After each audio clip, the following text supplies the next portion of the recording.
জাতীয় নাগরিক পার্টির আহ্বায়ক নাহিদ ইসলাম বলেছেন, আওয়ামী লীগকে নিষিদ্ধ করতে আমাদের রাস্তায় নামতে হচ্ছে। এটা আমাদের সামষ্টিক ব্যর্থতা।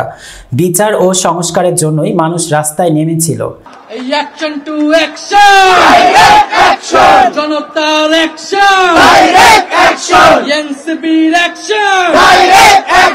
আওয়ামী লীগ ও শেখ হাসিনার সরকারের বিরুদ্ধে গণহত্যার অভিযোগ এনে দলটিকে নিষিদ্ধ করার দাবিতে সমাবেশ করেছে জাতীয় নাগরিক পার্টির এনসিপি।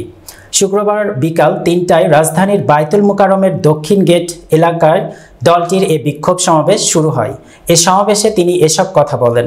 এর আগে সমাবেশে এনসিপির নেতারা বলেন, আওয়ামী লীগের বিচার ও সংস্কারের আগে এদেশে কোনো নির্বাচন হবে না। আওয়ামী লীগকে নিষিদ্ধ করার ব্যাপারে অন্তর্বর্তী সরকার থেকে শুরু করে রাজনৈতিক দলগুলোর মধ্যে টালবাহানা দেখা যাচ্ছে, কিন্তু আওয়ামী লীগ বাংলাদেশে নিষিদ্ধ হবে এই সিদ্ধান্ত জনগণ গত বছরেই ৫ আগস্টই দিয়েছে। এরপরেও কেউ আওয়ামী লীগকে পুনর্বাসনের চেষ্টা করলে জুলাইয়ের যোদ্ধারা তাদের প্রতিহত করবে।